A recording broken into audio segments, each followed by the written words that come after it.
and disasters.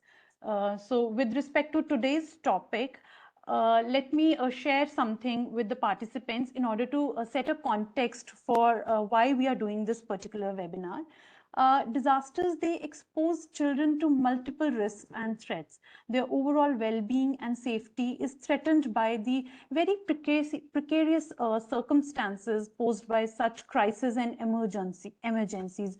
The United Nations Convention for Rights of Children, it mandates the governments, the national governments, to ascertain that protection of children and their rights in all contexts and all circumstances is ensured by the governments.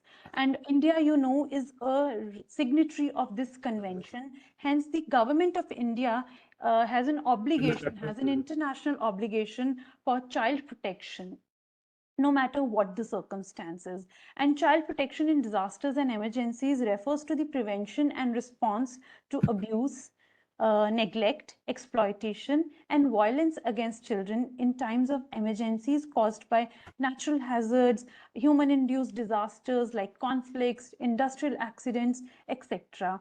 This includes all forms of physical and psychological abuse, sexual and gender-based violence, and deprivation of basic needs of children. Emergency situations can carry on long after the initial crisis has passed. We know that, once earthquake hits, it's a sudden event, but the crisis continues long after, and they require effective and sustainable solutions to provide both short-term and long-term protection to children living in the wake of disasters. The delivery of child protection in emergencies occurs in a wide variety of locations, from the immediate locality of the crisis to the facilities for internally displaced persons or refugees. And it is of paramount importance to bring awareness to and to capacitate state human resources and citizens in general to not only understand the impact of disasters on child protection, but also participate and act in their respective positions to protect children in all phases of a disaster cycle, that is both pre-disaster as well as post-disaster. Hence, we have started this series of webinar, and today's particular topic, child protection during disasters and emergencies, is being conducted in order to induct and orient the participants towards this very pressing concern and towards, capacitating them to identifying these signs and symptoms of neglect, abuse, and being able to act in their personal as well as professional arenas to protect children. So without further ado, may I please invite Dr. Kumar Raka to deliver the inaugural address and kickstart today's session. Welcome, Dr. Raka. And Dr. Raka is Senior Program Officer of Child-Centric Disaster Risk Reduction Center of NIDM. And over to you, Dr. Raka. Please go ahead.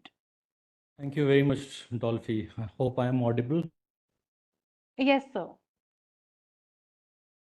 Okay.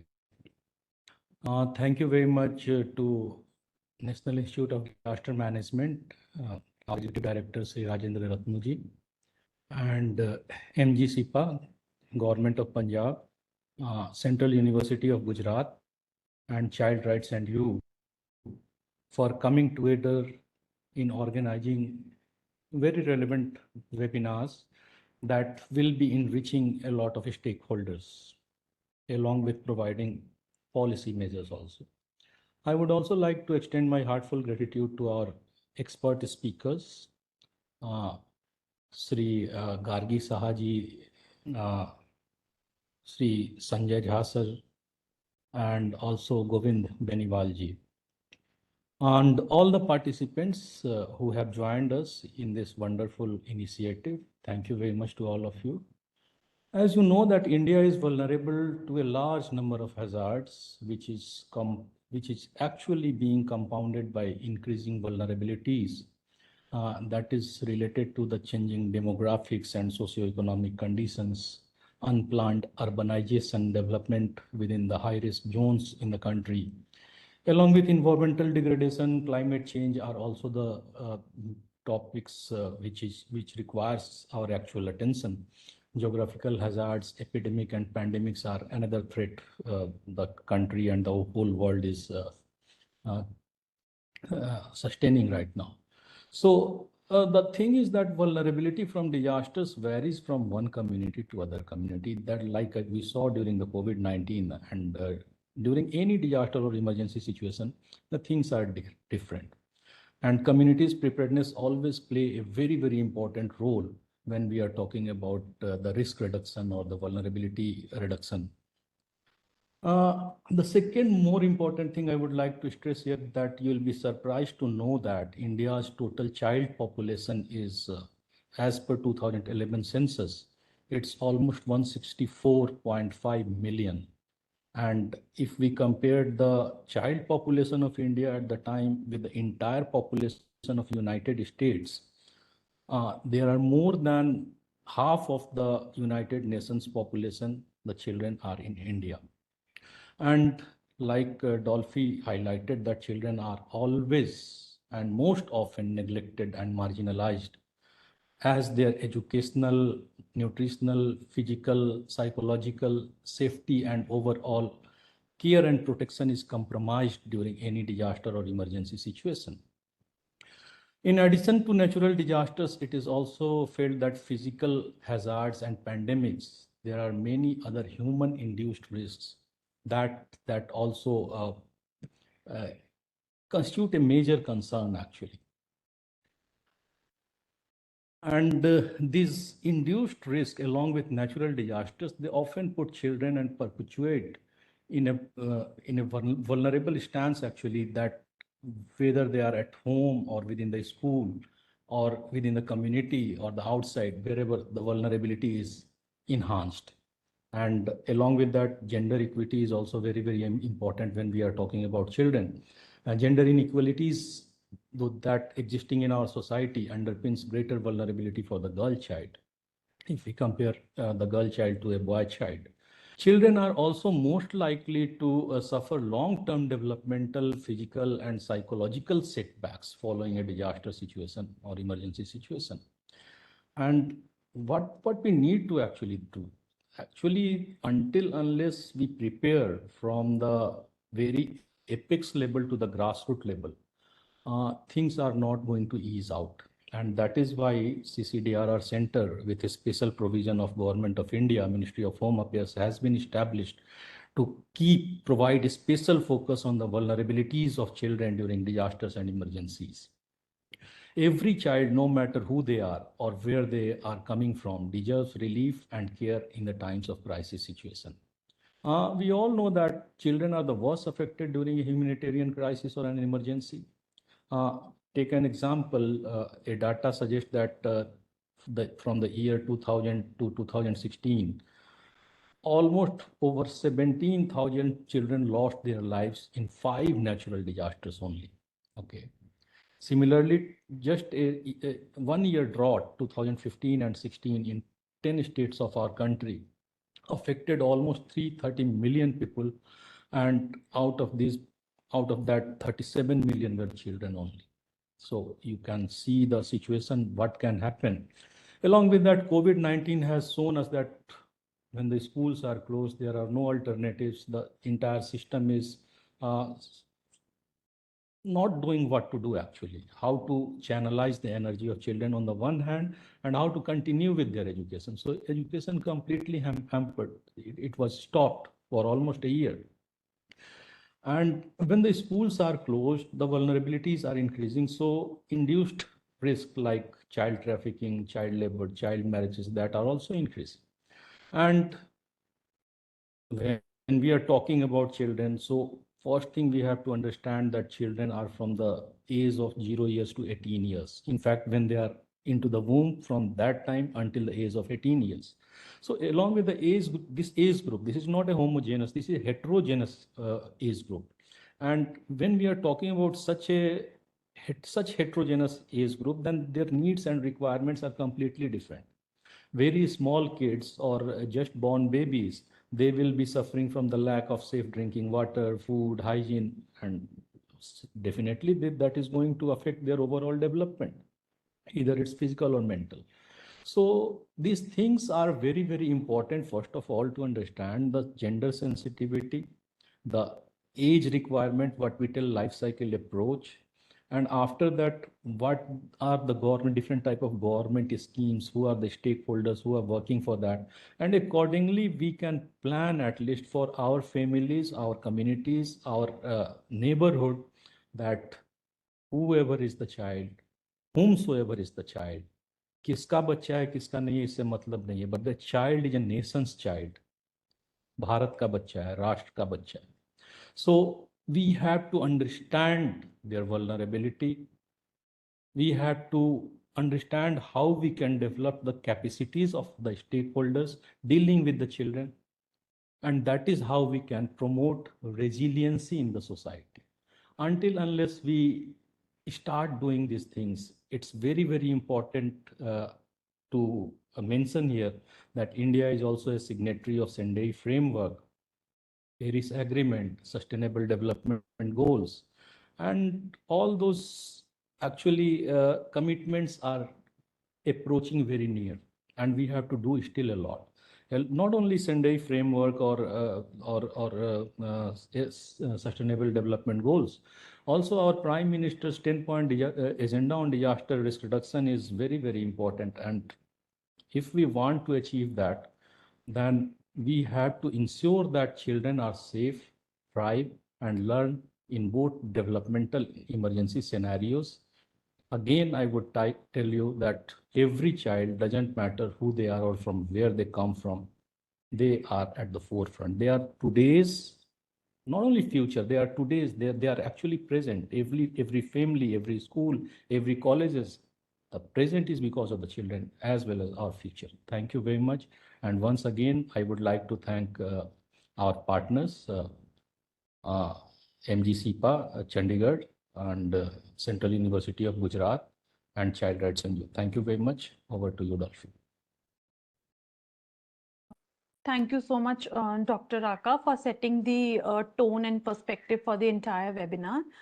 May I now please request Mr. Sanjay Jha, Dean of School of National Security Studies, Central University, Gujarat, to kindly deliver keynote address for the program.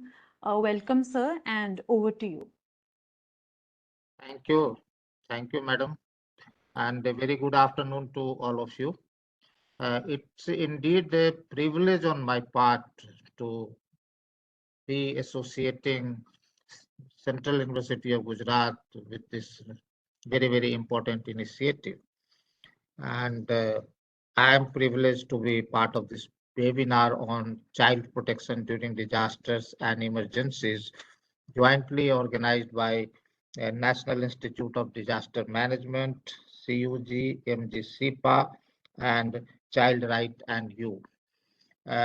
My compliment particularly to Sri Rajendra Ratnuji, Executive Director, NIDM, MHA, Government of India, Professor Ramashankar Dubey, Vice Chancellor, Central University of Gujarat, and this program is being conducted under guidance of Professor Santosh Kumar, Project Director, CCDRR, NIDM, MHA, Government of India, Convener, Dr. Kumar Raka, Senior Program Officer, CCDRR, NIDM, and distinguished speakers, Miss Gargi Saha and Mr. Govind Beniwal. And Central University of Gujarat is indeed, it's a very, very important initiative for us to be part of this very important initiative. And why I'm saying so, because we have been discussing, debating that what should be the role of universities and educational institutions in disaster management. And at the School of National Security Studies, we have taken a very modest step in this regard. So in our master's program, we have introduced one course, 4-credit course on disaster management. And we have done that just to identify key area and give some preliminary exposure to our students on the very various dimensions of disaster management, risk mitigation, assessment, and the kind of response mechanism we have, and the need for collaboration among various stakeholders. The School of National Security Studies, it came into existence in 2018, and we have centers for studies in strategic technologies, national security studies, and we have been doing that. I'm also very optimistic about the collaboration we are having with NIDM. We had one program, 5-day workshop in collaboration with NIDM some time back, and we are planning many more programs. Why I am emphasizing that it's our considered opinion that the youth of this country, students, researchers, they need to be sensitized about their role in disaster management, both in terms of understanding, assessment, research, analysis of the problem, and also in terms of creating necessary skill, attitude, and infrastructure within respective institutions to respond to such threats, both in a short-term and long-term perspective. And this is an important area. Dr. Kumar Raka very competently identified areas, vulnerabilities, and aspects where children are vulnerable. All of us know that the children are especially more vulnerable, children and other vulnerable groups during disaster. And the impact of disasters on children is much more than other segment of society, both in short and long term. And therefore, the interventions also needs to take into account the sensitivities and various aspects that are required to address that. I will not go into details of those aspects because we have eminent experts addressing some of these issues. But I have to highlight 2-3 points that how to bring together various stakeholders under one platform. We know that there is now greater awareness about the need for a robust response mechanism for disaster, a better understanding on our part. We also know that there are multiple stakeholders working in this field, and institutions like NIDM have been doing a great job in this regard. But at the same time, we also feel that there has to be greater coordination, interaction, and sharing of expertise between and among these organizations. And particularly with the focus on creating skills in our youth, both in terms of greater sensitization and preparedness to respond to such eventuality if it occurs in short time. And this has been the focus of the National Education Policy 2020 also, where it talks about greater collaboration, skill development, and linking activities in universities, linking academic programs that we offer in the university with the problem that society and nation they are facing, so that there is a greater synergy between what we study and how what we study can be of some use to society. So we have to give it back to society. Coming to vulnerable groups during and after disaster, a number of issues have been identified, right from the preventive aspects to the post-disaster addressing long-term impact of disasters. It is not confined to the emergency responses that various government agencies have been preparing for, but also creating a right kind of ecosystem wherein every segment of society, youth particularly, they are sensitized about it, they are magnitude about it. All of us know the magnitude of disasters is so huge that the government agencies, with their limited resources, they find at times very difficult to deal with the situation due to enormity of the crisis, at times due to the kind of resources, human resources particularly, need to be mobilized to address that issue. Uh, in such scenario, if the common people, they are empowered, they are sensitized, they can be of great help. We have a number of examples in recent past also. We had very terrible tragedy in Gujarat recently, where the bridge collapsed and we lost many lives, close to 100. In fact, more than 100 people lost their lives. The timing, the magnitude of disaster, and the response mechanism. Though the agencies acted swiftly, but immediately after the disaster, it was felt that the civil society, the people living in those areas, they they need to be more trained to respond to situation. Although civil society, in many cases we have seen, they are very sensitive. They respond to the situation in whatever manner they can. But if they are properly sensitized and right kind of skill is imparted, the impact of their intervention will be much more. Similarly, if you can inculcate that value system among students, youth, right from the very beginning, then their day-to-day life, in their day-to-day activities, they can imbibe such ideas, such practices in their respective lives, so which can be of great help during disasters. Uh, Children and other vulnerable groups, they need a special attention. There are various groups. They have different level of vulnerability and different level of impact. It varies from region to region, social group to social group, age group, gender. There are various categories, and if we are able to develop a specific intervention and strategies to deal with those specific groups, then the impact will be greater. And one thing that I have noticed, that the kind of synergy that is required, and that is somehow lacking, or less than what generally we expect.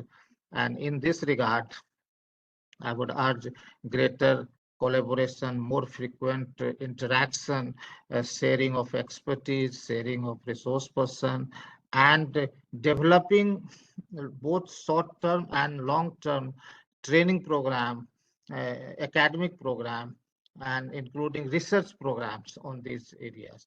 And Central University of Gujarat is committed to this cause, and disaster management is our one of the focus areas. Though we are a very new university, only 2-3 years old, this department. University is around 11-12 year old, but this school and this center is very new, and it's full of energy. And our faculty members and students, they take part in such initiative.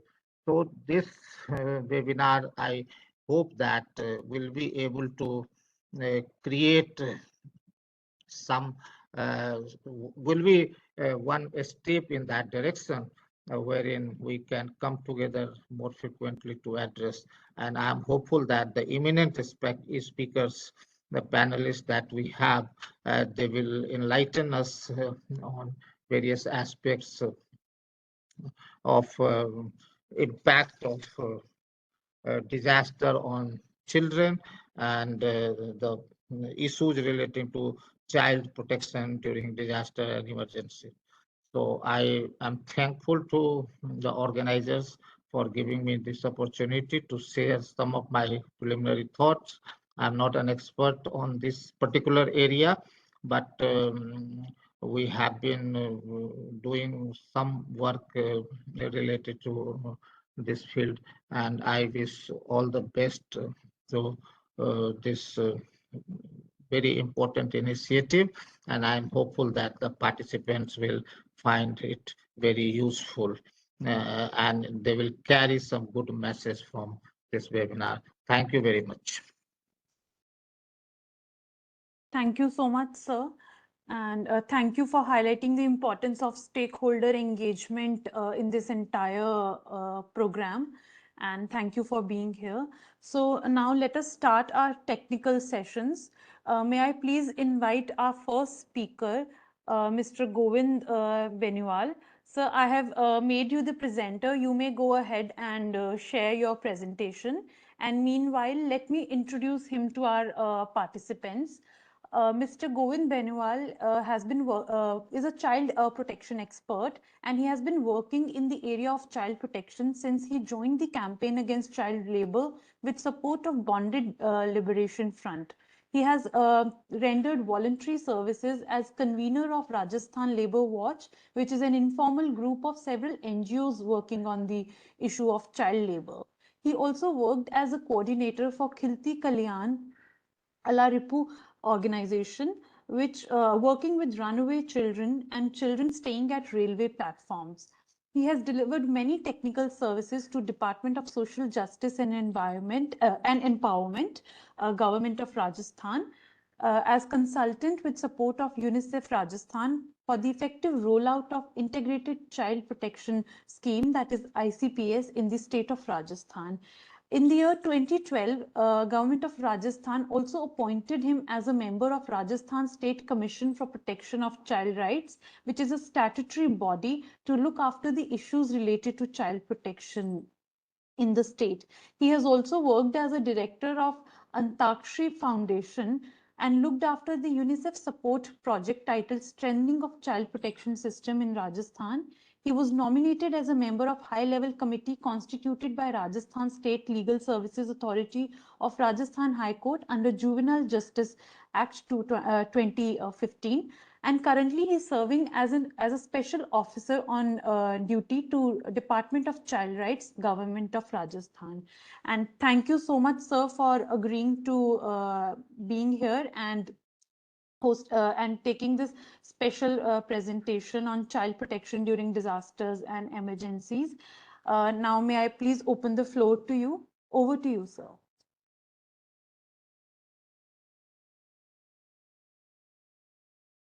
Thank you. Am I audible?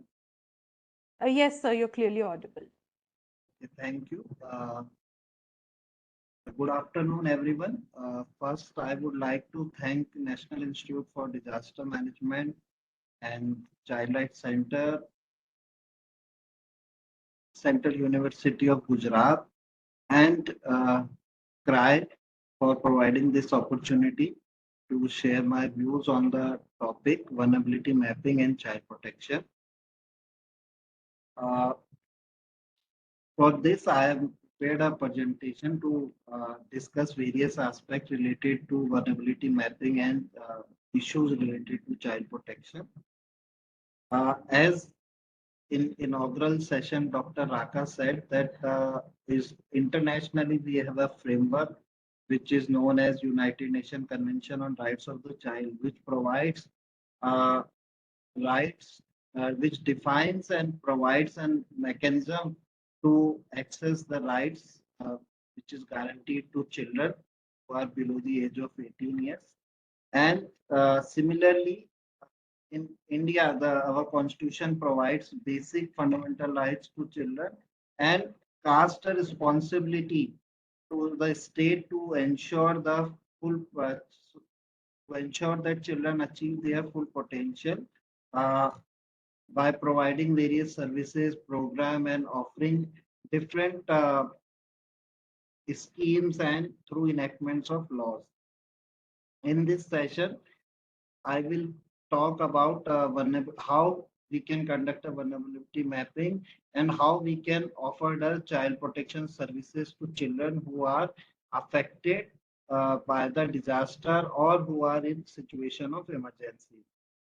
As we all know, when we talk about child protection, it covers two major aspects. One is prevention and second is response.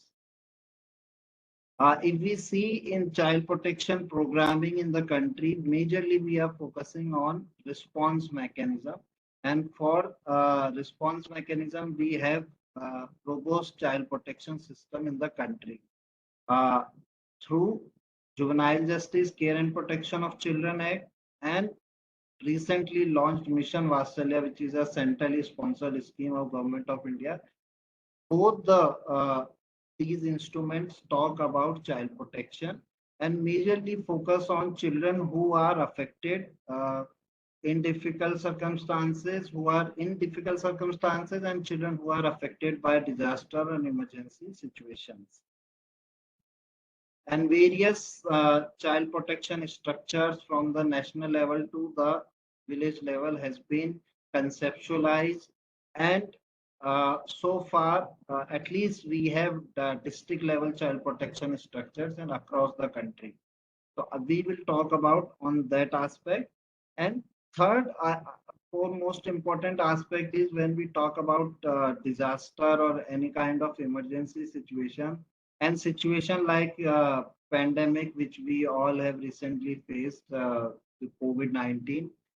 In all these situations, we have seen that the most vulnerable group of the society was the children. And when we talk about children in difficult situations, particularly like disaster or pandemic, we find them the needs of children are very diversified. We need to identify them and we need to focus on offering the services to these children. If we see the overall child protection mechanism in the country, we find that government has emphasizes and more focused on the services so that children can avail different kind of services which can be offered to these children. As we all know, the Juvenile Justice Act, Care and Protection of Children Act defines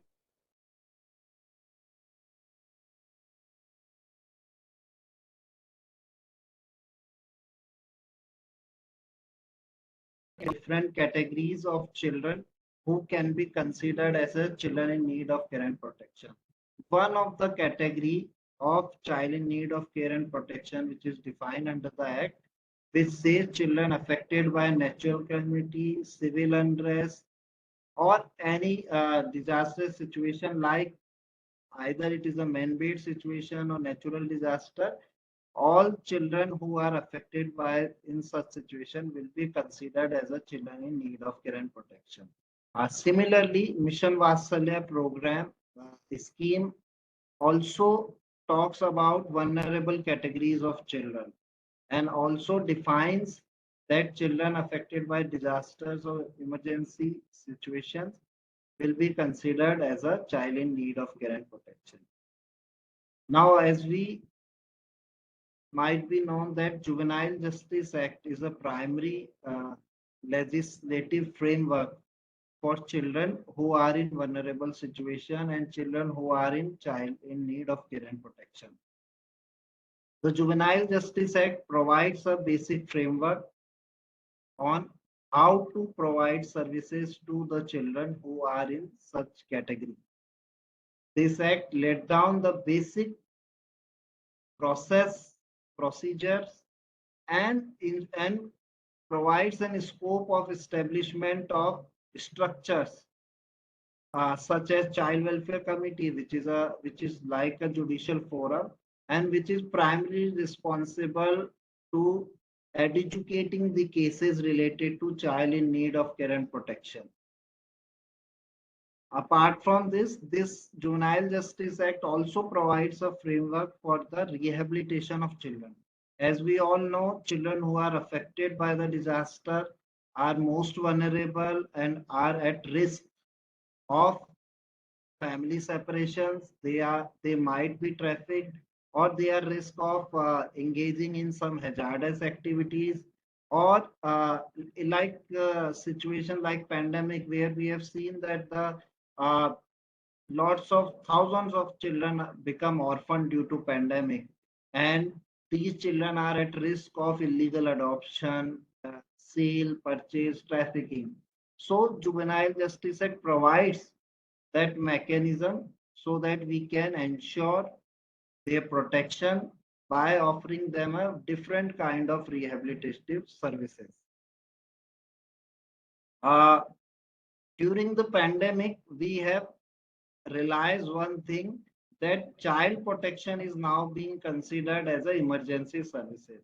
Earlier, when we talk about emergency services, we majorly focus on medical care, health services. But during the pandemic, it was realized across the country that child protection is become an emergency service. Many states declared child protection services as a essential services, emergency services during the pandemic services. So one and four focus is needs to be established on that. When we talk about children affected by disaster, then our child protection services must reach out to them and provides the support as per their specific needs. On other hand, we have Mission Vatsalya program, which provides financing support and provides basic procedure of rehabilitation. Rehabilitation services includes institutional care services, where when we talk about children who need a shelter services, that the shelter will services will be provided under Mission Vatsalya. Similarly, the children, as we all know, all children require family and family-based care. So now children who are affected by disaster does not require to be remain in child care homes, children homes till the age of 18 years. These children can be provided with alternative family if their biological family is not available. Then alternative family care will be provided through Mission Vatsalya, like foster care program, which is temporary, unrelated family-based care, where children lives in a uh, unrelated family and get the family-based care.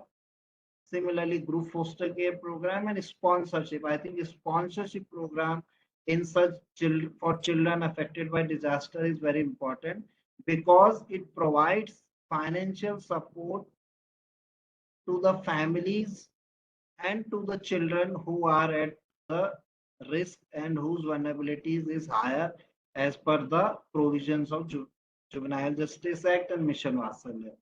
Mission Vatsalya defines that children who are affected by disaster or at an emergency situation will be considered for sponsorship support.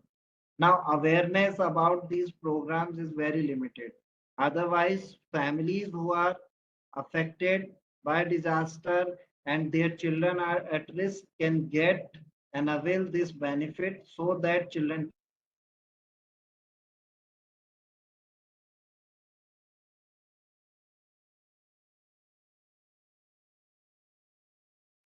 ensured within their family. Apart from Juvenile Justice Act and Mission Vatsalya, which primarily and focused on children affected by disaster, we have other legislation which also deals with child protection, and particularly children who are in such difficult situations can be provided protection through these laws. For example, the Government of India has enacted the POCSO Act, which talks about protection of children from sexual violences, and so in such difficult situation, children who are at risk can be protected through these laws. If any such incident happened, then also these laws can be utilized. Similarly, we have noticed in several previous disaster situations that particularly girls who are in adolescent age are at risk of sales, at risk of child marriages. So to prevent such incidents, we have Prohibition of Child Marriage Act, which also talks about protecting children for becoming a victim of a child marriage. And as my earlier speaker said, the children who are engaged or children who are forced to be engaged in some kind of hazardous work, we have a legal instrument to address such situations like Child Labor and Adolescent Prohibition Act 1986. In such situations, the child protection mechanism and services must be reach out to these children. Now, when we talk about vulnerability, how we understand with the term of vulnerability mapping. As we all know, the vulnerability mapping, the primary three objective and purpose of vulnerability mapping, and particularly in the context of children, one is to assess these, to understand the situation of children at large who are affected by the disaster.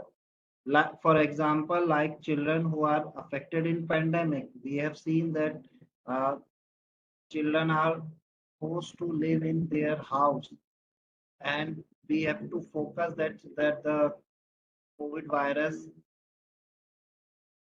not contain. We need to contain the COVID spread of COVID. 19 virus to the children. So we have taken several protectionist measures such as using of masks, using of sanitizer.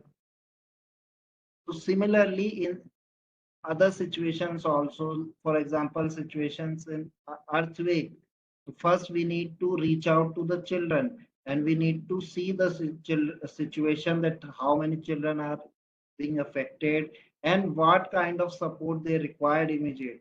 Because when we talk about child protection during these situations, various kind of needs emerge for the children. For example, they need immediate support in terms of shelter, food, clothing. Uh, Sometimes they need immediate medical assistance, health services. For children who are affected, required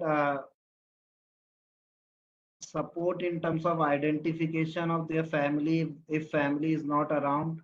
So then identification of family, we need to focus, we need to prevent family separation in such situations, and we need to create a database of such children so that we can identify the situation of children on certain parameters and also list down the support they needed. So one is the assessment of situation, which is very crucial to provide any to offer or to provide any services to such category of children. Second is availability of services. What kind of services are available at that moment when we are in situation of any kind of disaster? What immediate services can be provided to the children? The availability of service is very important in terms of food, clothing, uh, health services, or maybe if we require shelter, to how many children homes are in the district. And in such situation, children also require psychosocial support. They need some kind of psychological counseling. So we need to see how many mental health experts are with us, how many professional social workers are there who can offer services to these children. Apart from availability of service, we also need to see the quantum of services which required and whether we have such kind of service providers. So who can reach out to these children? Like in the pandemic, we have seen that children require psychosocial support. But across the states, we have seen that we don't have qualified psychosocial support providers. We don't have uh, mental health service providers who can offer their services. and we have to see the situation. If we have to provide services through remote mode, through online, through virtual mechanism, then such limitations also need to be considered while we are assessing the situation and mapping out the service providers.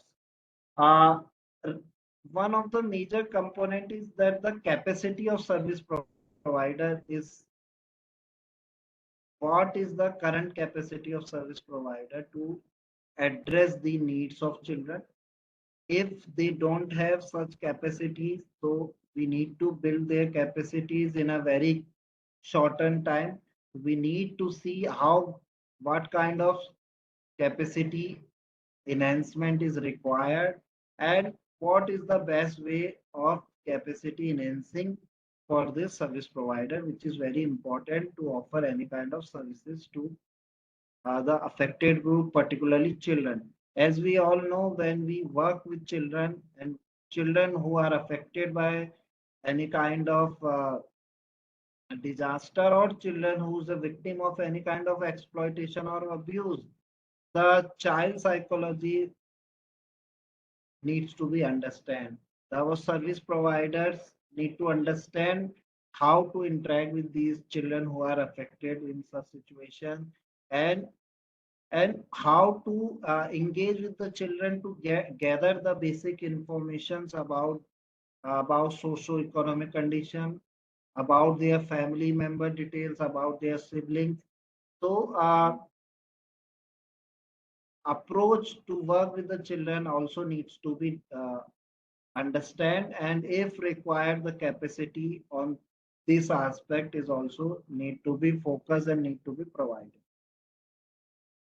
When we understand the situation of children, when we understand the availability of services uh, available in the district, in the state, or in a particular situation, the focus is required on development of integrated plan for addressing the different needs of children, diverse needs of children.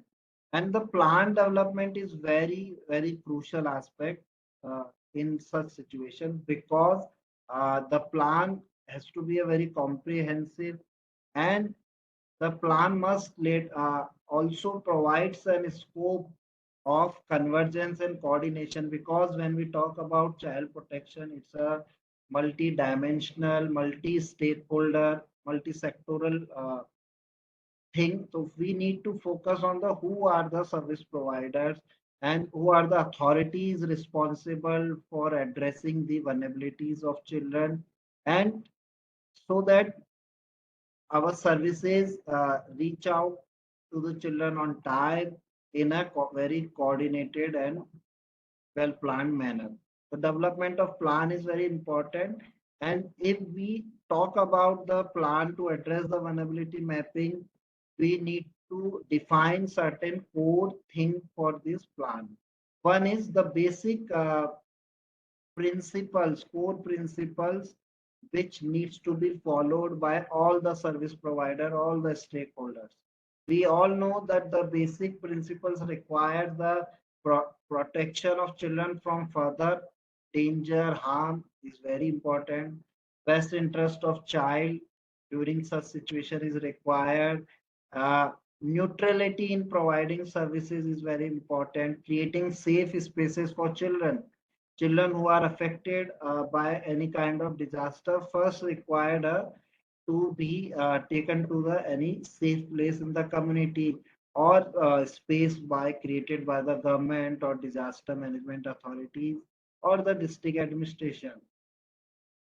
Next thing is that we also need to focus on the privacy and confidentiality of children.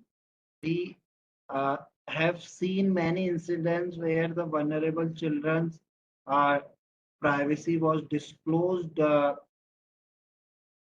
for various purposes. So we need to see if required the privacy of children to be disclosed, then it has to be in the best interest of the child. And the non-discrimination during the offering the services is also very important. And foremost is the accountability. Who are the service providers and responsible authorities? Their accountability must be ensured by offering these services. So one of the development of plan is thus defining the basic principle which is non-negotiable for every authority who is dealing such situation. Second is when we are talking about children by affected by disaster or in emergency situation, we need to identify the major support they required, the areas where this they required. Suppose we need to identify, the plan has to consider all these aspects, and the services also we need to be enlisted. As I said, that various kind of services are required. Some are immediate and some are long term. For example, immediate services, of course, the basic necessity of shelter, food, health services. But apart from these, children's rights about their long-term care, education of children, and other developmental needs and rights of children needs to be defined in the long-term services need which we are planning to offer to children in such situations, because children affected by disasters, not just their protection right is being violated, but they are also forced to uh, you know denial other developmental rights, like right to shelter, like right to education. In the pandemic, we all have seen that school were closed down, the children are not uh, able to access their education. So such kind of other situation also needs to be considered when we are developing a plan. And third is most important aspect is that how the plan will be executed, who are the responsible, and what are the timelines, and the scope of revisiting the plan developed to address the vulnerability of children. Because sometimes what we planned, what we think may work or may not work, so we have to see the scope for the flexibility in the change. Proposing change in the plan is also need to be considered. And we also need to map out the services and program and the schemes of the government which can be provided to such children. Uh, and we have seen that many stakeholders are not aware about the existing programs and schemes which are available for children who are affected by any disaster. Like as we have seen that the Mission Vasalya has the program, the Ministry of Home Affairs also provides runs a support program for children who are affected by man-made disaster, particularly communal violence, sectoral violence. They are providing services for the children who are affected by in such situation. So children who are affected in civil unrest area is also being considered as a vulnerable group, and services are identified for such children. So we have to see, and where state specific program scheme is there, we also need to identify, we also need to uh, ensure that these services and programs are reaching to those vulnerable children. Now, after the development of program or need to reduce the vulnerabilities of children, first foremost is the identifying vulnerable children with basic assessment of their vulnerabilities and needs, because every individual has a different needs and every individual needs different kind of support. So we need to need to focus on case management of children who are affected by the affected in such disaster situation. So we need to identify the children. Uh, for example, during COVID pandemic, the government of India has established a comprehensive portal called Bal Swaraj COVID Care Portal, which has all the data of the children who are affected by the COVID-19, particularly children who become orphan, children of single parent, and abandoned children. So now we have a data, so we can uh, better planning for better planning and better budgeting. It will help. So first is the identifying children and making their database. If we can make database digitalized, then it will help to conceptualizing the services or special program for children in a very shorter manner. Second important aspect is how we are identifying the specific vulnerabilities of children. Children affected in the disaster situation sometimes require support in terms of immediate care, but they don't require long-term support. Maybe they have some families, extended families who can provide the services. But at the same time, there are many children who need short-term support and even long-term support by the state. So we need to identify their specific vulnerabilities and needs. And based on the identification of their needs, we need to be focused more on the development of individual care plan, which covers basic socio-economic situation, basic family background of children, and also provides the intervention areas where we can provide the support and address the vulnerabilities. For example, uh, in terms of health, what kind of immediate long-term support is required? In terms of education, what support is required? In terms of psychological, what services can be offered? In terms of other rehabilitation services, what terms of family-based care, what terms of shelter? So we need to identify the areas and we need to see what kind of services can be offered considering the particular needs of that child, particularly their age, their family situation, their social background, and there's from the area from where they belong. So all these need to be considered while we are developing an individual care plan and executing the same. The plan which has been developed to address the vulnerabilities of children is being executed properly or not. We need to be reviewed at a frequent interval or in a specified manner, and the follow-up of such children is also required. Sometimes we provide immediate support, then we forgot what is the current situation of children.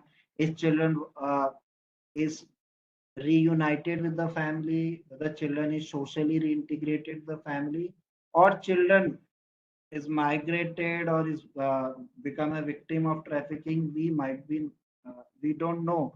So we need to be have a follow up and review uh, of the plan which we have developed to address the needs of children and also to ensure their current well-being, whether they are safe or whether they need some kind of additional support. Uh, Not just the existing support we have offered, might be they have some other needs also, may have some other health related needs, maybe if children have relocated the situation, then such support need to be offered through connecting with the concerned district administration or the state government. For particularly, we need to focus on key duty bearers or stakeholders who are responsible for addressing the vulnerabilities of children. Of course, there are many stakeholders and the various department and agencies are involved in such process, but there are five key stakeholders which I think are very important, can they can play very important role in child's safety and protection. One is State Child Protection Society, which is established in every state and which is primarily responsible for safety of children in the state and also to monitor the implementation of program, to execute various programs services to ensure child safety. Second is State Disaster Management Authority. As we all know that the State Disaster Management Authority plays very crucial role and is the primary responsible for disaster risk reduction. So the convergence between State Child Protection Society and this Disaster Management Authority is very crucial and important. The synergy is very much required, and the authority also need to understand that the children have specific needs, and child when we talks about responding to the children who are in such vulnerable situation, then the particular needs and situation also needs to be understood by engaging State Child Protection Society and developing a situation specific plan to address the needs of children. Similarly, at district levels, District Child Protection Unit, which is a focal point in the child protection at the level of district, which directly functions under the supervision of concerning district magistrate. So overall, the district level coordination and district level initiative can be taken up by the District Child Protection Units under the leadership of district management, and District Child Protection Unit will be the primary responsible authority to address the needs of children, and also to develop district specific plan and district specific action plan, and also to identify the district specific children situation. So both activity can be taken up by the district child protection units, where children require shelter services, rehabilitation services in the shelter home, the child care institutions which are located in the district can be utilized and can be used during the such disaster situation as a relief camp for these children. As we all know that childline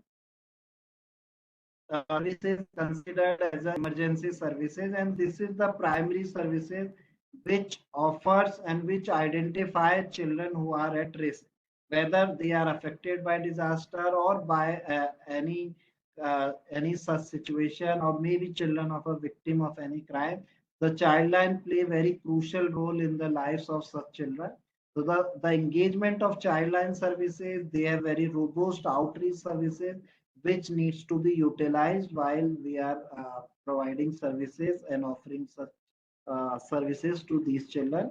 And last and foremost is the civil society, and community based organization CBOs are very important because they know the children who are in community, they know the authorities, and they know the families who are living in the community. So, and their engagement with the family and the community sometimes play very important role. The engagement of civil society is very important. We have seen that the civil society had played a very important role in such situation in the past. So engagement of some civil society is also very important. So all these authorities are responsible for addressing the vulnerabilities of children, and if all these authorities are as mandated in the law, as mandated in the programs, or as we develop a specific plan for them, definitely we can ensure that children are getting effective response services. Apart from response services, I also want to make one submission regarding the prevention. As we all know, now the Shiksha Mantralaya, Government of India has focused on disaster risk reduction management in the schools. What kind of preventive measures can be taken to reduce the, the impact of such disaster, and to take several preventive measures. Similarly, in the context of child protection, I think state disaster management authority and state child protection society can plan out some basic pointers for the district management and district authorities, district magistrate, so that they can consider while planning their any uh, disaster situation or emergent such situation to address the needs of children. So we can more focus on such situation. So for prevention, we can also have some basic plan with the identifying the actionables so that whenever such emergency situation arises, such plan can be revisit and can be executed. So so my presentation is more focused on such situation, and thank you so much for providing this opportunity for discussing the vulnerabilities of children and the child protection. And if there any question, I think I can take up that at the end of the discussion. Thank you so much. Thank you so much, sir, and thank you for this wonderful presentation. And we will take up the questions at the end of our second session as well. And I request all the participants to kindly post their questions in the chat box. And meanwhile, sir, you can go through the questions in the chat box if you like. And anyway, we'll have a question answer session at the end of the second presentation. And thank you so much, sir. And now, may I please invite our second speaker, Miss Gargi Saha. Ma'am, can you hear me? Are you there on the platform? Yes. Yes. Thank you so much, ma'am. And may I please introduce her to the participants? So, Ms. Gargi is currently working as a child protection officer with UNICEF in Bihar. She has 20 plus years of experience of working for children. She has expertise in assessing, advocacy, and monitoring of multidimensional issues of child protection, such as trafficking, early marriage, sexual violence, with focus on emergency and conflict situations. She has worked with UNICEF in Chhattisgarh and with organizations such as Childline India Foundation, Prayas Institute of Juvenile Justice, etc. She has worked with multiple agencies, including government bodies and law enforcement, police, and judiciary.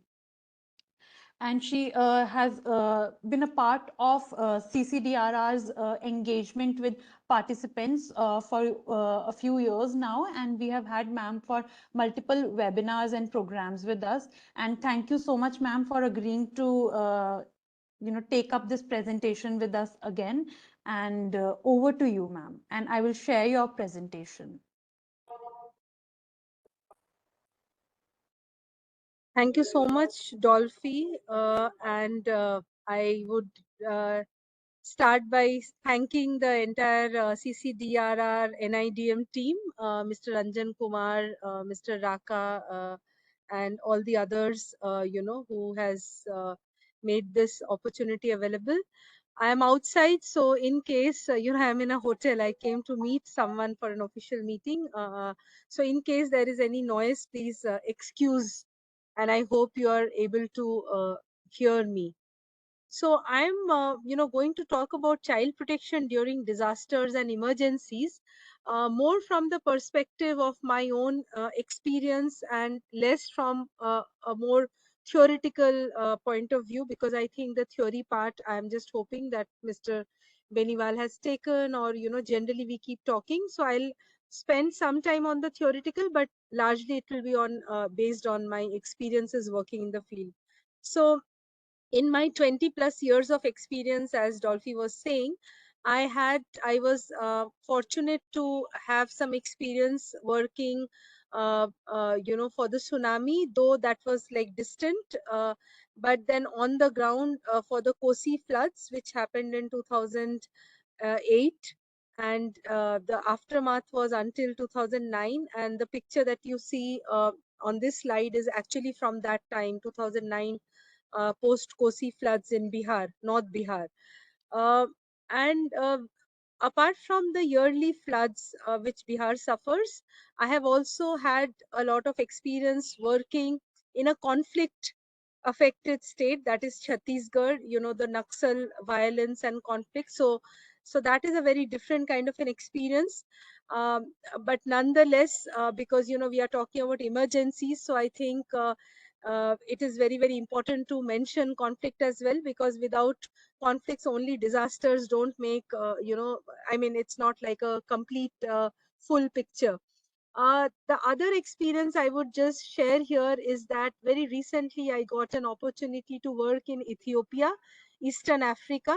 And as a lot of you might already know, Ethiopia is going through a very difficult double L3 emergency situation, what we call in UN language. And that is due to the conflict, the ongoing war between Ethiopia and Eritrea, and also the droughts in the Somali region. So I got a very first-hand experience of working in Ethiopia, you know, end of last year for 3 months. So yeah, so here I start my presentation. You can go to the next slide, please.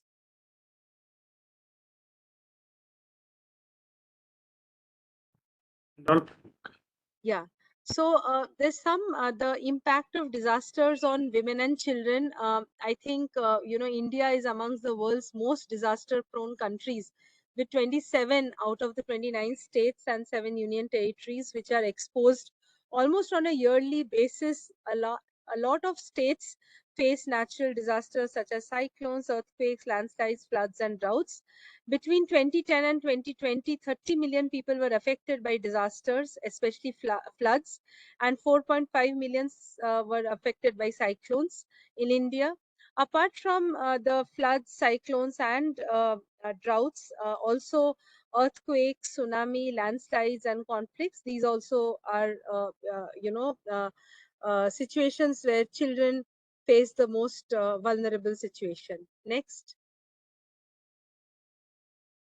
Some of the key words and subject or content when we are talking about child protection in emergencies is a child, you know, who's a child.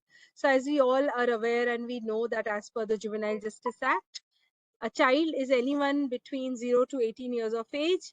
And we are also calling children and adolescents, you know, even in UNICEF and UN, we are interchangeably using this connotation, because it is important to address adolescents, you know, which is the age group from 10 to 19, because they have very specific their own needs, you know, as per their age, and children have their own very specific needs. So it's important to distinguish also, you know, children and adolescents, although we consider that everyone from 0 to 18 are actually children. Uh, Child protection, as we all know, and we agree that child protection is, you know, protecting children against any kind of harm, abuse, exploitation, violence, you know, which are basically happening by internal, external forces. And then child protection in emergencies. So child protection in emergencies is again, you know, a more refined term, where child protection is no longer used only as child protection. Like, for example, we use in the development context, you know, child protection. But then in emergencies, it has like a larger connotation and more deeper meaning, because then during emergencies and disasters, you know, child protection takes a much different kind of a move and form, you know, and larger extent and magnitude. Then, of course, armed conflict, natural disasters, emergencies, as I said, you know, these are important components where, and emergencies nature. And like I have been mentioning, children pay the highest price during any disasters and emergencies, because they are one of the most vulnerable category. Apart from, of course, the older, you know, older people and women in some cases, but largely children are, you know, because children are completely dependent on adults. So we need to take, you know, care of them as well. Next slide, please. Yeah. So some of the key child protection aspects to take cognizance of, especially during emergencies and disasters. I don't know, if you have heard this term, child soldiers, because it is generally heard in Africa or other country context, Congo and all that. But then, like I mentioned that even in India, in some of the states, including where I worked in Chhattisgarh and also in Kashmir, Jammu and Kashmir, children are given arms from a very early age. They are actually attracted, they are actually lured, and by force also, by the adult forces, especially the police forces, from both the sides, the law enforcement as well as from the other side of the so-called, if there are Naxals or Maoists or whoever it is, so they are using children as soldiers and putting arms in their hands at a very early age. Family separation, as a lot of us would agree that most of the disasters result in children being separated from their families, and I have myself witnessed it on many occasions, including the Kosi floods, the normal yearly floods, as well as the during this whole thing of when I was in Ethiopia, and I was just sharing that how children were getting separated from families due to war, conflict, and also other emergencies, the natural disasters. Mental health and psychosocial service is again a very, very important component and is very much associated, because all disasters, all emergencies definitely lead to mental health and psychosocial needs which arouse. And here I would like to mention that it is not only true for children, but also for their parents and for the adults, community members as well.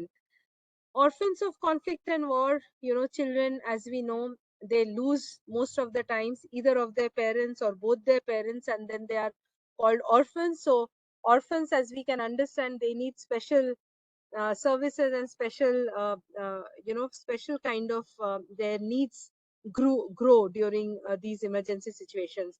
Then sexual exploitation and abuse, this happens a lot.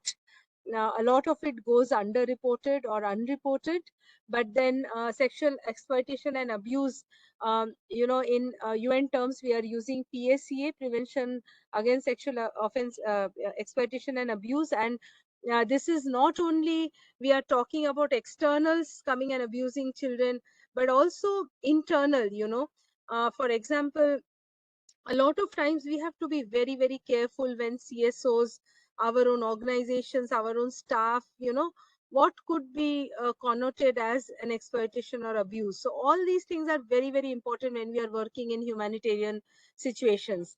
Then the final one is GBVIE, gender-based violence in emergencies. And again, this is a very, very important component. One is the exploitation happening, normally, which we are calling the exploitation and abuse, and the other is the exploitation or abuse is happening due to a specific gender.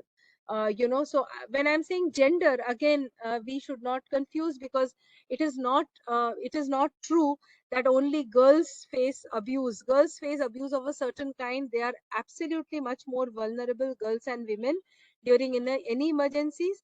But at the same time, I would definitely like to point here that even and sometimes, young men could face abuse and exploitation as well, and we have to be very, very, very careful, especially with this whole ongoing debate on the LGBTQI community and all, plus the third gender.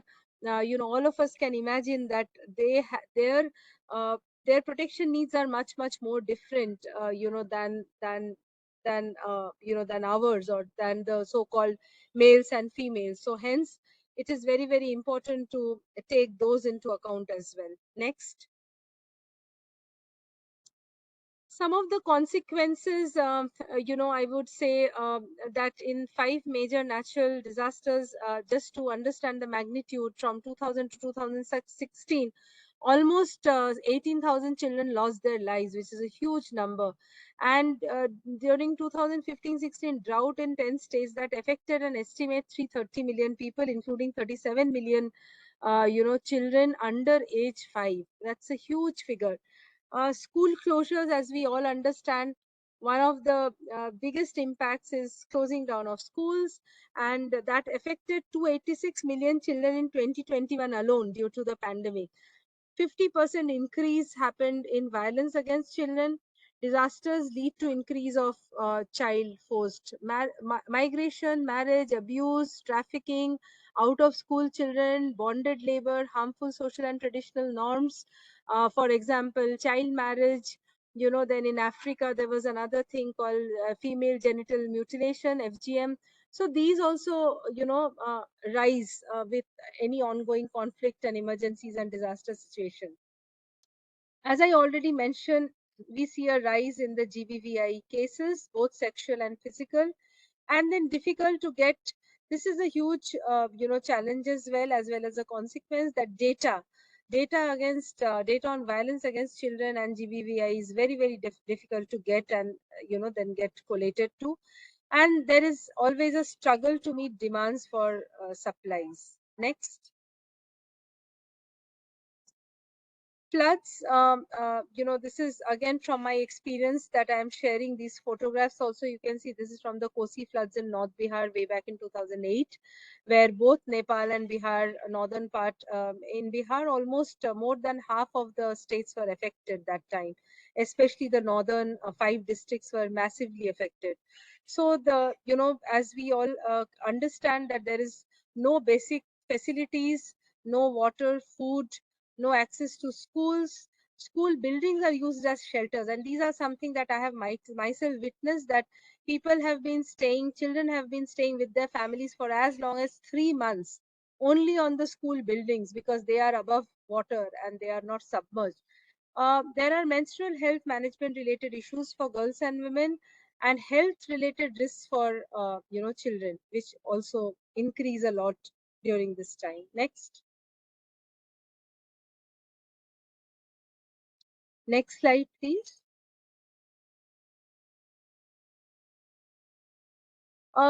Again, as much as humans are suffering, I just wanted to put this picture again taken from my own camera, the condition of livestock, during disasters. And you can see the above picture is from a place called Sonpur in Bihar, where they are sold and they are auctioned and they are trafficked. And the below picture is from Ethiopia, from the Somali region. So I mean, animals are also struggling for water and struggling for the very basic needs. And animals also die. I have seen like carcasses of animals just lying around. And most of these communities who depend on animals, livestock, they have a huge they have a huge poverty issue because they are left with nothing. When their livestock dies, I have seen like farmers and people in those areas committing suicides actually. Next.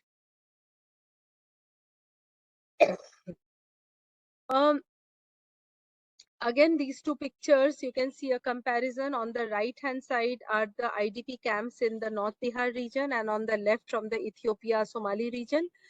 Some of the things that we do as UN: rapid assessments, basic needs, to assess which need to be met, mandatory like safe water, food, shelter, safety, and then the secondary needs such as education, life skills, vocational training, MHPSs. The importance of child-friendly spaces, which are considered also safe spaces for women and children, are very, very important, because these are some of the spaces which are used by the most vulnerable categories of children and women to come discuss, talk about their issues, what they're facing, what their needs are. And, for us as UN or as international NGOs or even as the government to try and understand and cater to those needs, at least, meeting some of them. Next. This is again UNICEF's emergency relief. I just wanted to share here, as all of us know, we have a huge role to play in the natural disasters and emergencies along with other UN agencies. Like I saw a lot of WFP, World Food Program, in Africa, and here also in India, there are other agencies also working during the emergencies. Assessments with government and other INGOs, multiple partnerships. A lot of times we need to form partnerships with not only the traditional so-called CSOs, but also with non-traditional agencies, for example, the Railway Protection Forces, which are a key department to take cognizance of children or forced labor traveling by trains, which are used as one of the largest mediums, being a cheaper mode of transportation. Then also another non-traditional group is the faith leaders. That is a very important group, because a lot of times I have myself witnessed that during and after an emergency or a disaster, people's beliefs in the especially the spirituality, that increases, because when nothing happens, then we all then try and just put everything and say that okay, now God will only take care. So in such situations, the role of religious and faith leaders become very important, and for us to partner with them.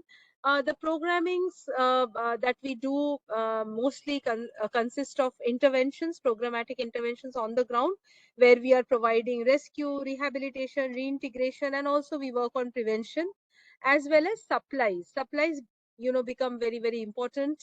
Although in child protection we don't supply, but then some of the things that we try and build, like the child-friendly spaces or the one-stop centers to address to GBVI and child sexual abuse, become a lot more significant.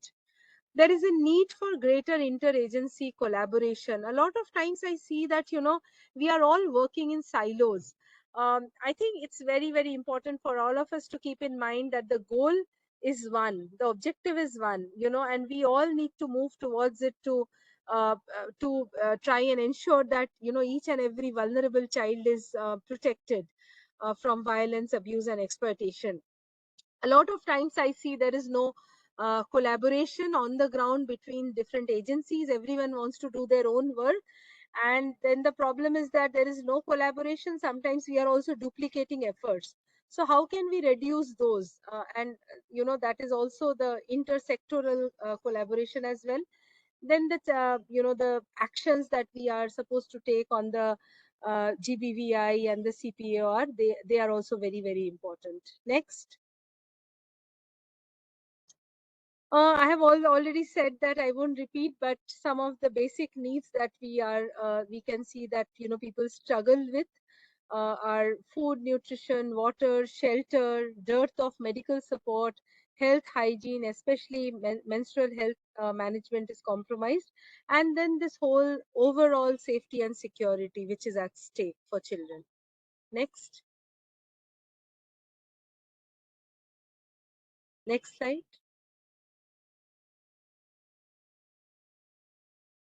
Some of the key challenges, I mean, I have already been speaking about challenges, but these are from my own field level experiences after the floods, especially in Bihar. I've seen that the master list after any disaster, which are prepared by the government, they are not accurate. A lot of times hundreds of villages names go unregistered.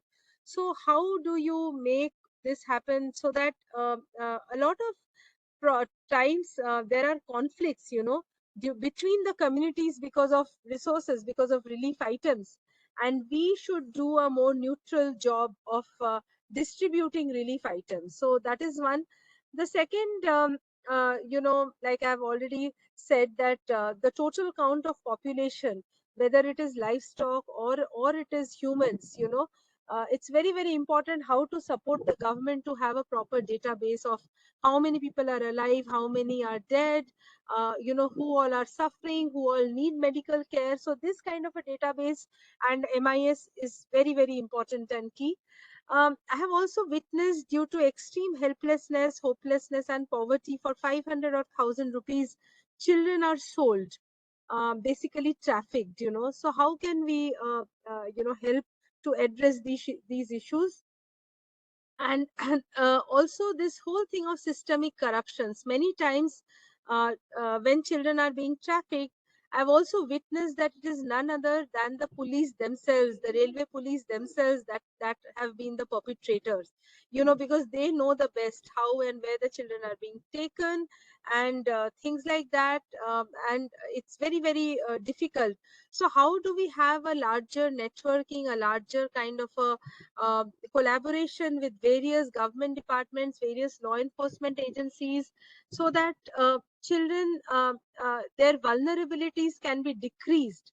We cannot completely stop disasters from happening, right? Or emergencies or conflict from happening. But then how do we make prevention much stronger? That should be the key. Next slide, please.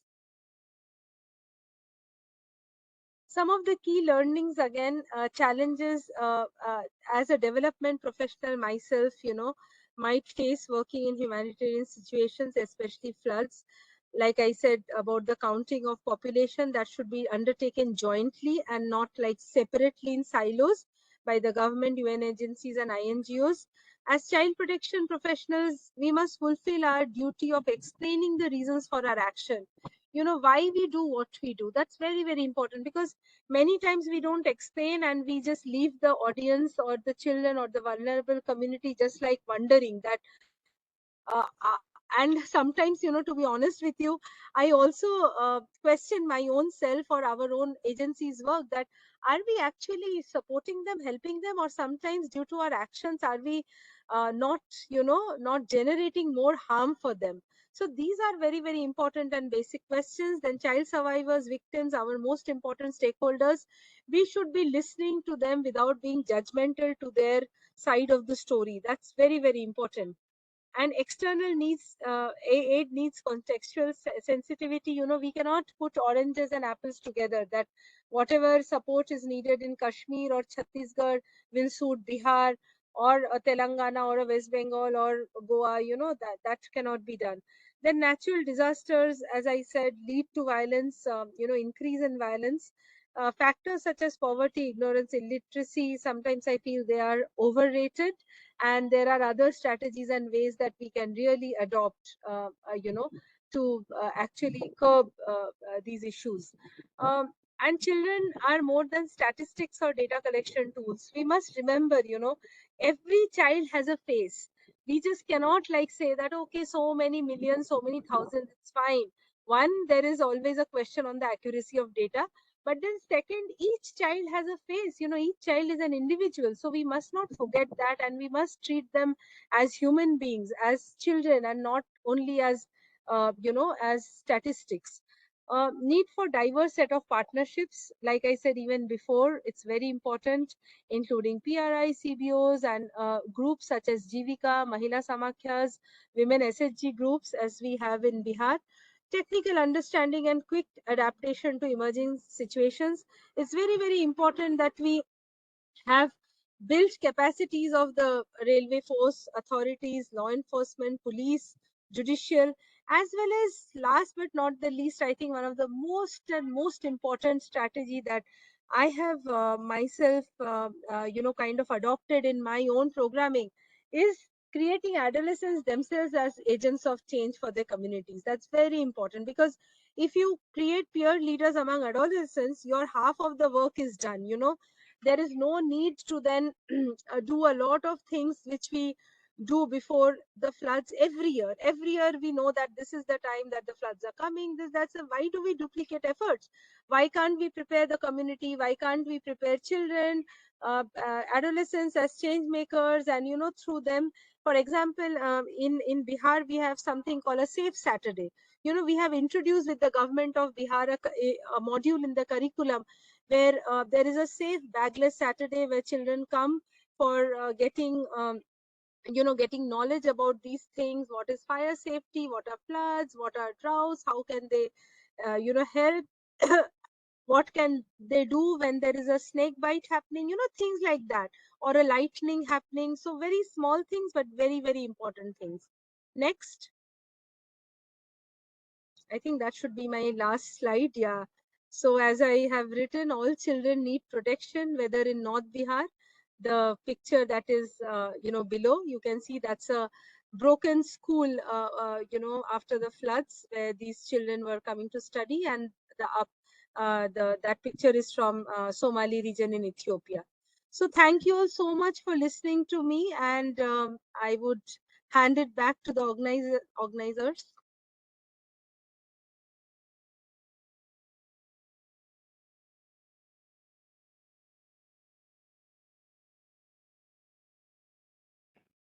Thank you, ma'am.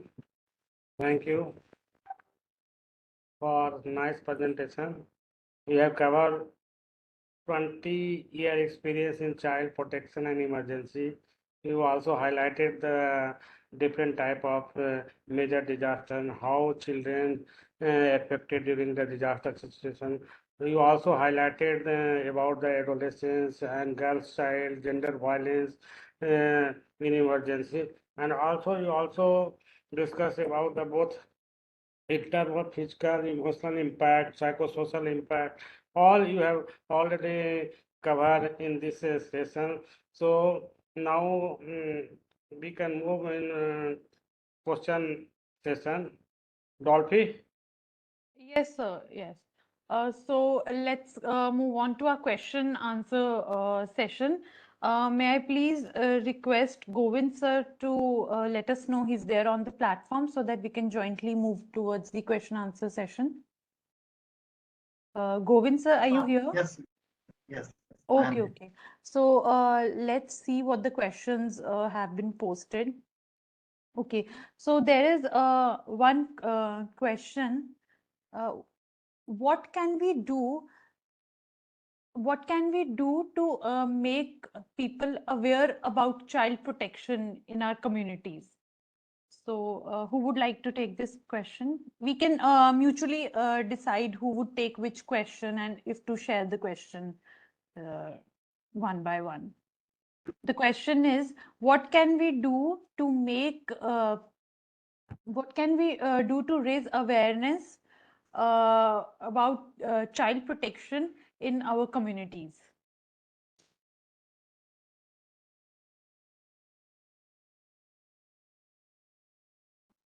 Sir, would you like to take this question, Govind sir? Yeah. I think first and foremost thing is that we need to start a discussion with community members on issues affecting children safety, particularly like issue of children who are working, children who are married before the age of 18 years, children who are living on street situations, children who are engaging in some rag picking or work. So I think we need to initiate discussion on children issues. First, foremost thing is this. Second is what are the emerging issues? What is the trend of issues? Like we daily read about child sexual abuse cases in the newspaper. We are reading news about children who are engaged in child labor on very frequent intervals. So I think we need to discuss issues first. Second is the child safety, how we can protect our children. What is safe touch and unsafe touch? We can start discussion on this issue. We can also talk about the what are the emergency child protection helplines numbers services which can be used when children are in distress or any kind of vulnerable situation. So first, I think basic is discourse about children issues, discourse about child safety. I think this is required for the beginning in the community, and largely, which is government uh, issue, is that formation of child protection committees in the communities. Like Mission Australia talk about child protection committees in villages and in ward level in urban areas. So this committee needs to be formed so that multiple activities can be taken up by the committee. Yeah. Gargi ma'am, would you want to add something to this answer? I mean, as I said, that some of the strategies that can be adopted, in the community would be, one would be, creating agents of change amongst the adolescents themselves. I think, the topics and modules and content, like Govind said, can be all that. But then some of the strategies could be, like I said in my presentation, using the religious and faith leaders, having the adolescents and children themselves as agents of change, and then also the block and the village level child protection committees. It's very, very important how to ensure that we make them functional, we strengthen them, we build their capacities, because that is the most important and effective preventive mechanism. Nothing will work, until and unless we strengthen these community level structures. Yeah, over from my end. Okay, thank you, ma'am. And the next question is, children with special needs are the most affected. Child protection, so they're asking about what are the child protection aspects with respect to children with disabilities. So, ma'am, this time, would you want to begin the answer? I mean, see, children with disabilities, as everywhere, they are like the most vulnerable category, right? And especially during any disasters or after a disaster or during a conflict, children with disabilities are left, left on their own. I mean, many times it's very sad and unfortunate, but I have also witnessed during my tenure that parents also have to leave their children behind, because everyone wants to save their own lives first, and the ones with disabilities are left behind. So in order to address to those special needs, it's always important to do that in the planning. For example, mapping the children with special needs in a community or in an institution from before, and having some strategies, so that it is not like a later afterthought. It is already taken into account. The other thing is, of course, having some child friendly infrastructure, disabled friendly infrastructure. Many times we don't have, for example, children with disabilities, they are not able to ride a boat, or jump into some this thing building or whatever. So how do we actually, those small things, how do we ensure that their transportation, their safety, and also in terms of their physical and sexual abuse? A lot of time children with disabilities are abused because of their condition. So all these things have to be taken into account, and our programming has to be based or made in a way that our programming addresses the children with disabilities in the most appropriate manner. Yeah, over. Okay, sir, would you want to add anything to this with respect to protection of children with disabilities? Just one thing, I think we need to identifying the barriers exist and which are affecting these children with disability to access their services. Second is there is a separate legislation for rights of children, rights of person with disabilities, and this act now defines various kind of services which need to be required for children with disabilities or person with disabilities. I think that components also need to be in mind when we are developing any plan for any disaster risk reduction. I think the both the thing we need to consider when we are planning any. Thank you, sir. And one disclaimer to all the participants, uh, we are only taking the questions relevant to the topic here today. So I know there are a lot of questions coming from a few other topics as well. So we have this entire series of webinars has been organized to take up child rights issues with respect to disasters Or and emergencies. So we will be taking all of them one by one, but today's webinar is only pertaining to child protection. So we'll be taking only those questions. So one question from Sunan Sampath is that during an awareness program on disaster management for children, what important pointers can we tell children to keep in mind as a prevention prevention, and this could be from a protection point of view. So what is it we can teach children to look out for as a prevention measure with respect to their own protection? So, sir, would you like to take lead on this?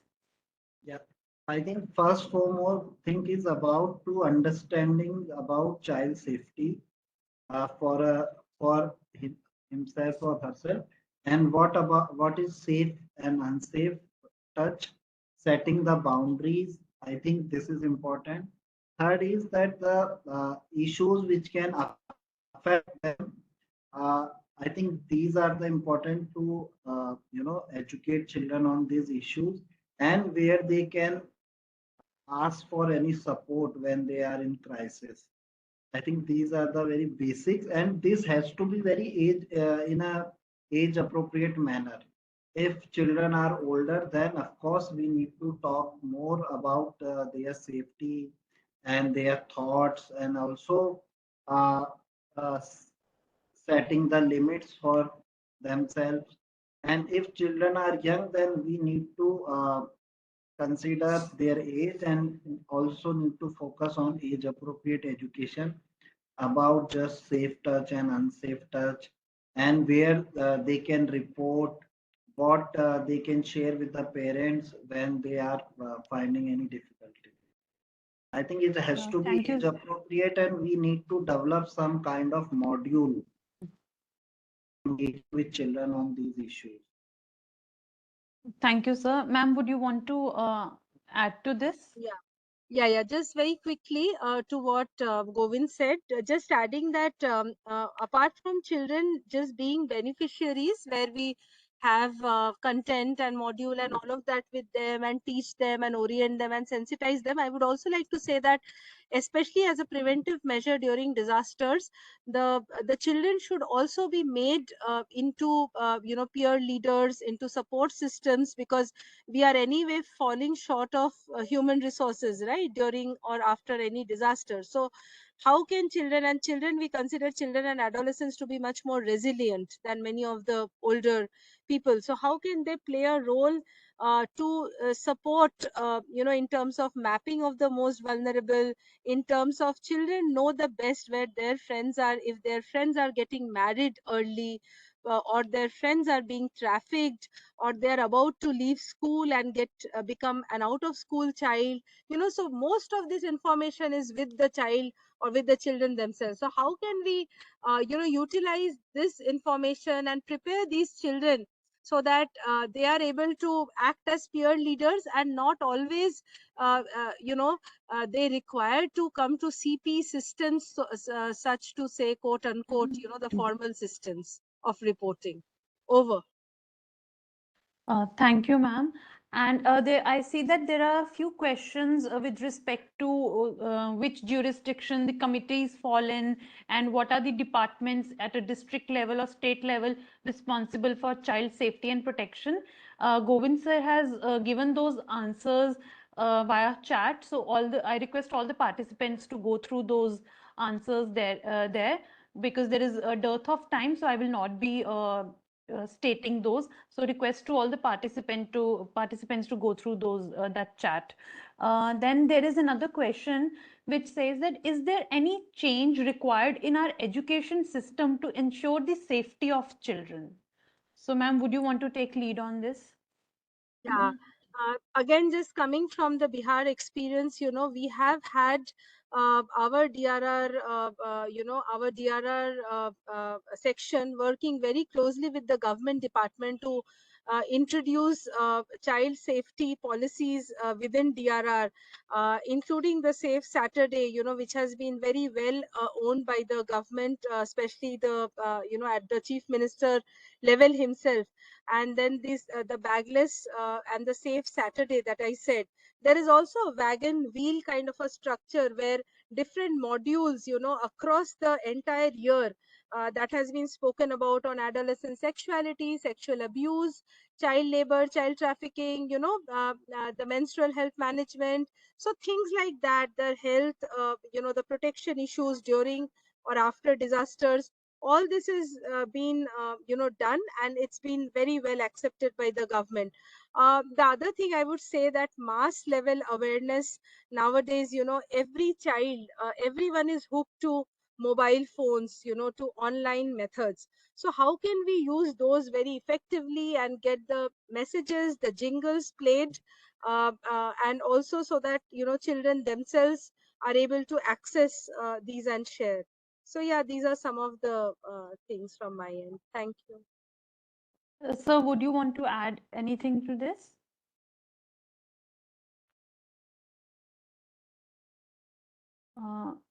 So your microphone is off. I think one of the important areas about school safety audit.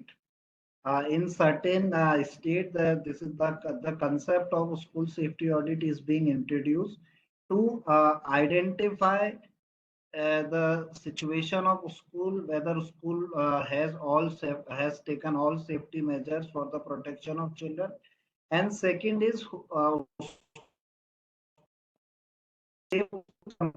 component can be introduced in the schooling, but through educating children, making teachers and other staff more responsible towards children's safety. And third is how we can engage children participation, how we can promote children participation in school activities.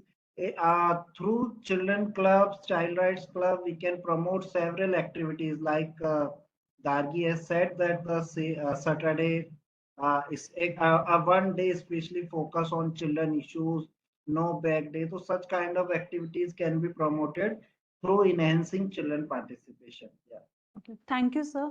So this question is to both the participants, sorry, to both the speakers. A lot of the participants are asking if there is any material available online for child protection with respect to disasters. So would the speakers want to answer this? Any material that is in public domain and easy to understand? There are lots of materials on the public domain. In fact, I would definitely want to share here. There is CCC's core commitment for children. Then CPEI, child protection in emergencies. There is Sphere handbook, SPHERE. Sphere handbook. And there are other some of the other UN guidelines. So it's very, very whoever is interested, please go online and you can have access to these resources. Yeah. UNICEF Ma'am, also is there having any lots of competition. material which is present in the Indian context, especially with respect to Indian context? These UNICEF. are, Okay, if I ma'am. may, yeah. So Dolphy, these are all, also in the Indian context. I mean, India suffers, as I said, one of the most disaster-prone countries. So all these guidelines would be very much, very much be useful for the Indian context also, as well as, any external context. But very specifically, as I said, that some of the states have come up with our own, we have our state action plan and things like that in Bihar. Or some other state has something else like Assam on floods. So these are very specific state contexts, but otherwise the ones that I said, these are very standard guidelines for children in disasters and child protection. Okay, sir, would you want to add anything with respect to the material on child protection that people can I think access just easily? just one submission is that recently National Disaster Management Authority with the Ministry of HRD has published a document on how we can take measures on uh, disaster risk reduction in the schools. So I think that document can be referred, and many states utilizing that document in terms of making schools safe. Schools. Yes, sir. Thank you, sir. I think we are there is dearth of time, so let me take just one last question. And this question is directed to Gargi ma'am. Ma'am, this question is with respect to your earlier submission that children and youth should be viewed as change agents for child protection. Can we, the question is that can we really do it? The JJ Act says that the identity of a survivor of sexual abuse shall not be disclosed to others except to the government approved service providers. So how can we involve the youth as change agents there? Thank you for asking these questions because this also helps clarify a lot of kind of miscommunication or misunderstandings and doubts. So here I would like to very specifically clarify that when I am talking about children, adolescents and youth as change makers, I am not necessarily talking about the victims of violence, abuse, and sexual abuse. I hope that is understood well. When I'm saying that we will use in the sense we will not use, but we will put make change makers from children, adolescents, and young people.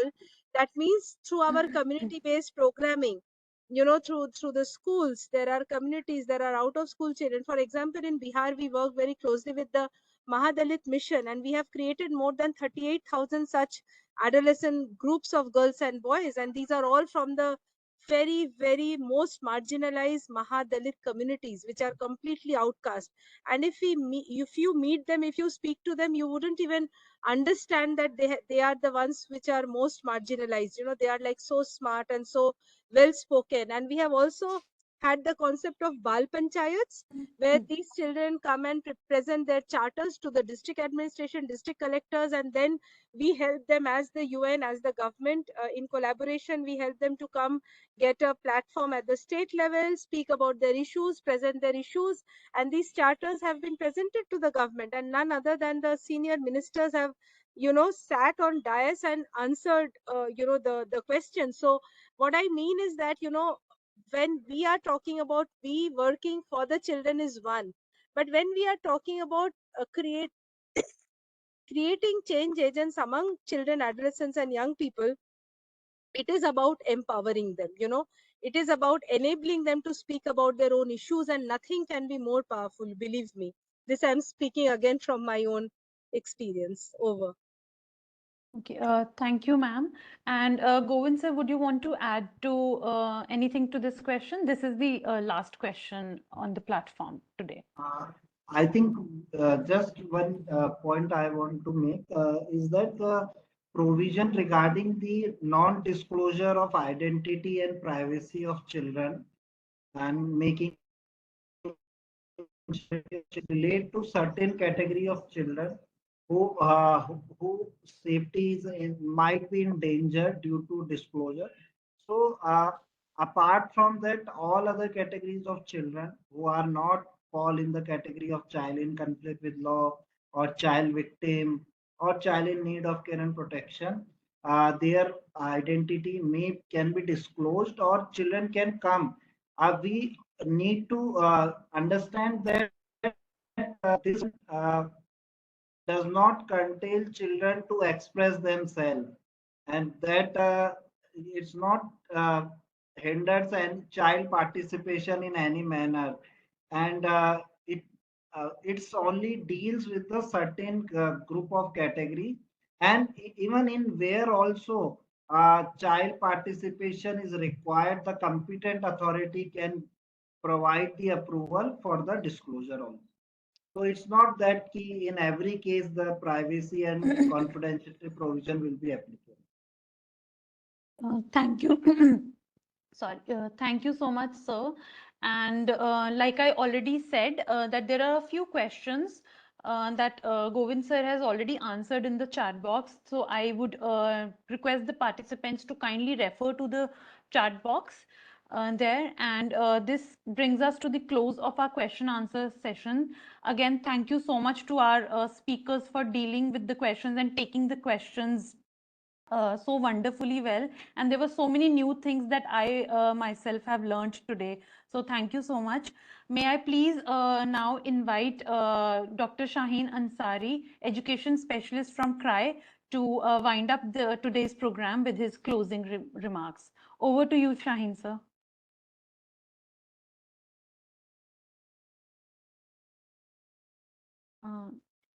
Sir, your microphone is off.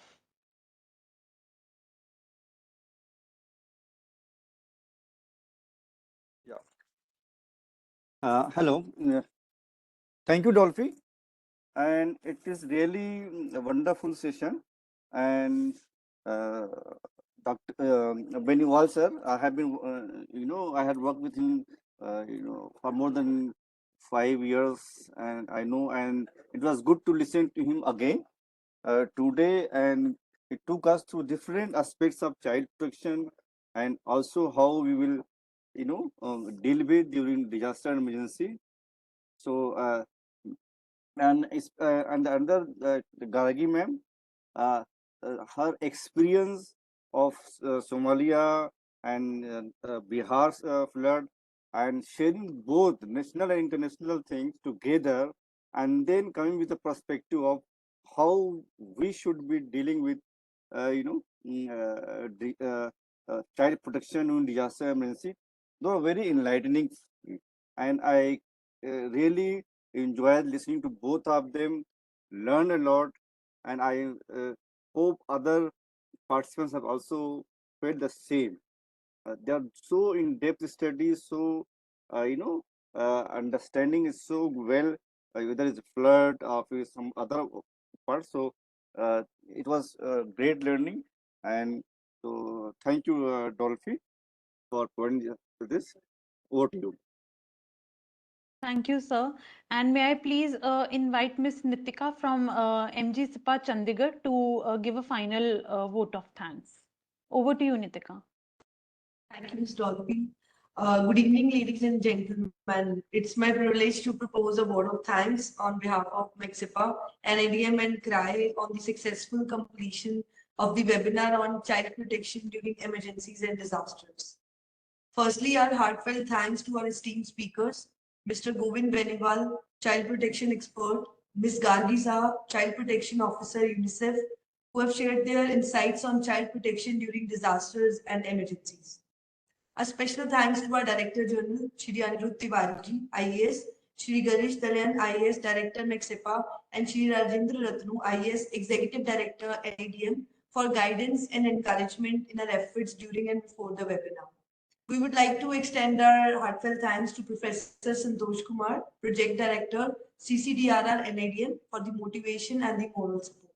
My sincere thanks to Mr. Sanjay Jha, Dean, School of National Security Studies, Central University of Gujarat, Dr. Kumar Rakha, Senior Program Officer, CCDRR NIDM, and Shri Shaheen Ansari, Education Specialist CRY, for sharing their thoughts on the subject matter during the webinar.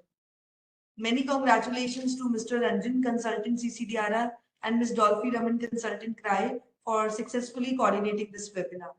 And last but not the least, my most sincere thanks to all participants who joined us online for the active during the webinar, and the entire team of CCDRR NIDM, Central University of Gujarat, CRY, and MAXIPA, who worked to conduct this webinar. We thank you all. It's been a great pleasure. Thank you. Over to you, Dolphy. Thank you so much, Nitika. And with this, we come to the end of our session. And thank you so much to our speakers. And we would like to engage with you in future projects and in future programs also. And we would like to stay in touch with you. And thank you so much. And thank you to all the participants. Now, I would also like to inform the participants that we will be conducting another webinar on next Thursday, that's on 27th of April, most probably at the same time, 2 to 4. And we are going to be talking about children and environment and climate change in that webinar. For more specific information, you can go to the website of NIDM, the portal that we earlier gave you the link of, and you can search, you can look at the webinar calendar over there, and we would like you to engage with us in the next webinar as well. So thank you so much, and thank you to everyone. And now I would be ending the program for all. So thank you so much. Thank you. Thank you. Special thank you, Dr. Thank you, Shaheen sir. Thank you, Ranjan sir. Thank you, Dolphy. Thank you, Gargi ma'am. Thank you, Govind sir. Okay, thank you. Thank you. Okay, so I'm ending the webinar now. Thank you. Ranjan ji, kar do end? Yes. Okay, okay. Thank you.